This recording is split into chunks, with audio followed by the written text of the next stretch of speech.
जय मसीह की Bible life podcast में आपको स्वागत करता हूं। भजन संहिता 116 का 7वीं आयत, the book of Psalms chapter 116 verse 7।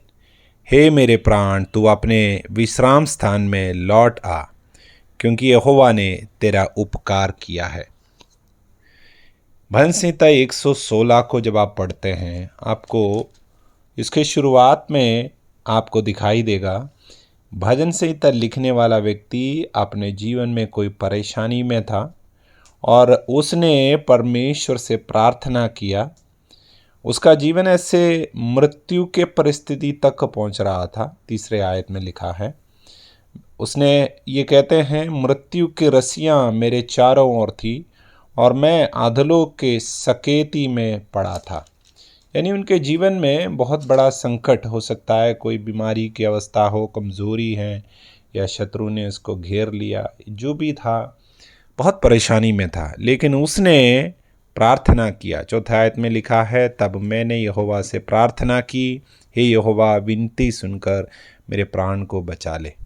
उसने परमेश्वर के ऊपर उपस्थिति में प्रार्थना किया तो परमेश्वर ने उसको बचा लिया, परमेश्वर ने उसको उद्धार दिया। परमेश्वर के अद्भुत कार्य के बावजूद आज भी इस भजन संहिताकार का मन, उसका प्राण अभी भी विचलित है। तो भजन संहिताकार कहते हैं, हे मेरे प्राण, तू अपने विश्राम स्थान में लौट जा। इंग्लिश में इस प्रकार लिखा है, be at rest once more O soul, O my soul, for the Lord has been good to you. जीवन के परेशानियों का जो प्रभाव है उसके दिमाग में अभी भी इतना ज़्यादा है, उसका हृदय विश्राम में नहीं जा पा रहा है, उसका हृदय तसल्ली में नहीं जा पा रहा है। वो अभी भी परेशान है। इतना बड़ा परिस्थिति, इतना बड़ा इश्यूज़ मेरे जीवन में हो गया, उसका हृदय, उसका प्राण अभी भी टॉर्मेंटेड है, टॉर्चर्ड है। मैं आपको कहना चाहता हूँ, जीवन में हमारे पिछले दिनों के बातों को रखकर हम काफ़ी बार विचलित रहते हैं, टॉर्मेंटेड रहते हैं, हमारा प्राण विश्राम में नहीं है।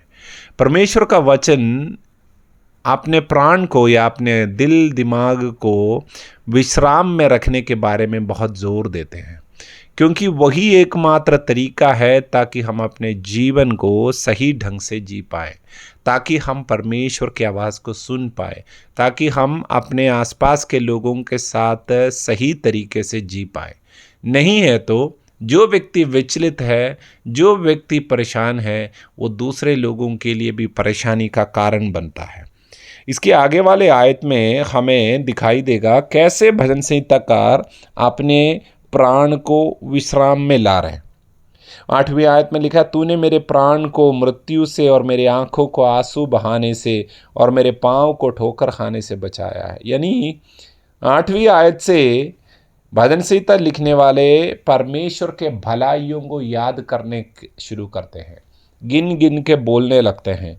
वो कहते हैं कि परमेश्वर ने मुझे कैसे बचाया, कैसे परमेश्वर ने मेरे जीवन में उपकार किया। 12वीं आयत में लिखा है, यहोवा ने मेरे जितने उपकार किए हैं उनके बदले में मैं क्या दूं। मैं उद्धार का कटोरा उठाकर यहोवा से प्रार्थना करूंगा। आपके जीवन में आपको आज ज़रूरी है परमेश्वर की उपस्थिति में उसके किए गए कार्यों के लिए धन्यवाद करते हुए उसकी उपस्थिति में बैठे। उसको एक प्रॉपर क्लोजर में लाना बहुत ज़रूरी है। हमारे लिए ज़रूरी है कि अपने दिल के, अपने हृदय के भरोसा परमेश्वर के ऊपर बढ़ाने के लिए जो करना है वो करें, आराधना करें, प्रार्थना करें, प्रभु की उपस्थिति में आए, क्योंकि हमारे प्राण को विश्राम में बना के रखना बहुत ज़रूरी। बहुत लोग अपने जीवन में हमेशा एंग्जाइटी में रहते हैं, हमेशा टेंशन में रहते हैं। वजह ज़्यादातर कोई वजह नहीं होता। हमें अपने आप को परमेश्वर में विश्राम में लाना बहुत ज़रूरी है। मैं आपके लिए प्रार्थना करना चाहता हूँ। खुदावन परमेश्वर, इस भाई या बहन के लिए मैं प्रार्थना करता हूँ, उनका हृदय अगर विचलित है तो यीशु के नाम में वे अपने विश्राम में आने पाएँ। चाहे वे अपने जीवन में बहुत परेशानियों से होकर गुजर रहे हैं या बहुत आराम की ज़िंदगी बिता रहे हैं, लेकिन अपने प्राण को प्रभु जी बिल्कुल विश्राम में, तसल्ली में, प्रभु जी रखने के लिए उन्हें मदद कर, सहायता कर प्रभु। परमेश्वर के उपकारों को याद करने के लिए, उसके लिए गिन गिन के धन्यवाद करने के लिए आप उन्हें सद्बुद्धि और समझ दीजिए प्रभु। प्रार्थना करता हूँ प्रभु जी, इस भाई या बहन को आप आज के दिन आशीष करें प्रभु, उनके जीवन के हर कमी घटी को दूर करें प्रभु। लेकिन इन सब के बीच में परमेश्वर के ऊपर भरोसा करने के लिए मदद कर कि वह प्रभु मुझे उद्धार करेगा, वह मेरे हाथों को थामा है, वह मुझे अंत तक जीवन तरीके में ले जाएगा, ये भरोसा करने के लिए मदद कर प्रभु। धन्यवाद करते हैं खुदावंद यीशु मसीह नासरी के नाम में, आमीन।